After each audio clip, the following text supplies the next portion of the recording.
Welcome to FluencyBit.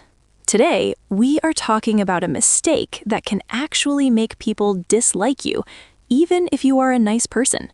When we learn English, the first word we learn for our needs is want. I want coffee. I want a ticket. I want help.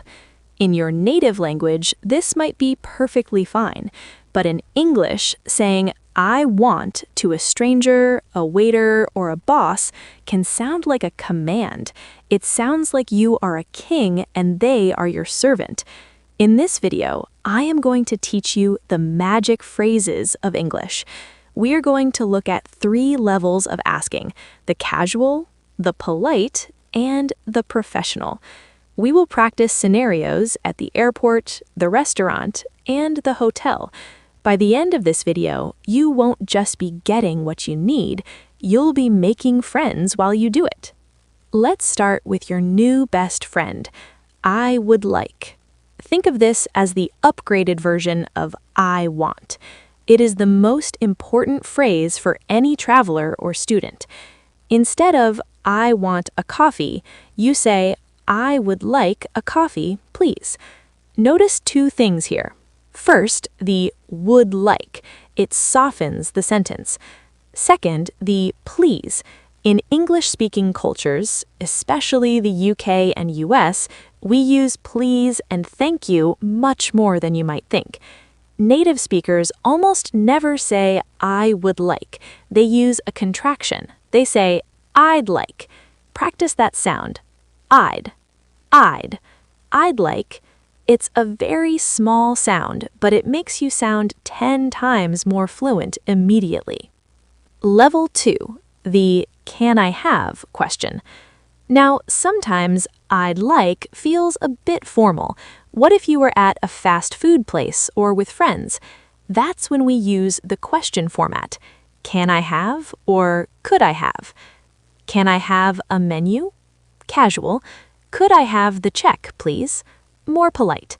In English, we often turn our wants into questions. Instead of telling someone what to do, we ask them if it's possible. This is a psychological trick. When you ask a question, the other person feels respected, and they are much more likely to help you quickly. Level 3, the survival scenario, the airport and the hotel. Let's put this into a real-life situation.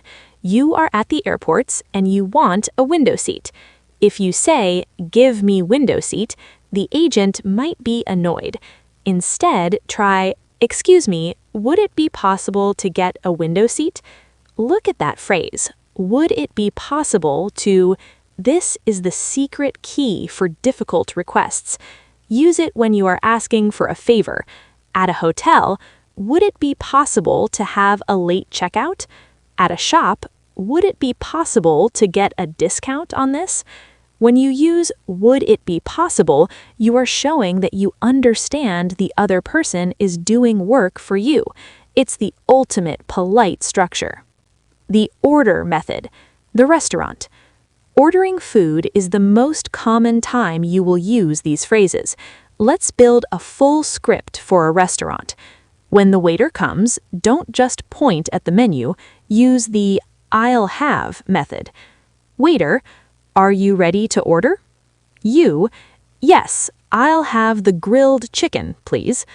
I'll have is short for I will have. It is the standard way to order. What if you want to change something? You, can I have the salad instead of fries? Waiter, of course. You, great. Thank you. Notice the thank you at the end. In English, we say thank you when we order, when the food arrives, and when we pay. You can never say thank you too much. Asking for help, the I'm lost scenario. What if you don't want an object, but you want information? You are lost, you need the bathroom or the train station.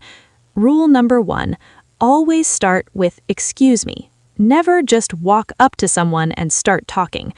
Rule number 2, use I'm looking for instead of where is the station. Try, excuse me, I'm looking for the train station. Could you help me? By saying, I'm looking for, you are explaining your situation. By adding, could you help me, you are giving the other person a chance to be a hero. People love helping people who are polite.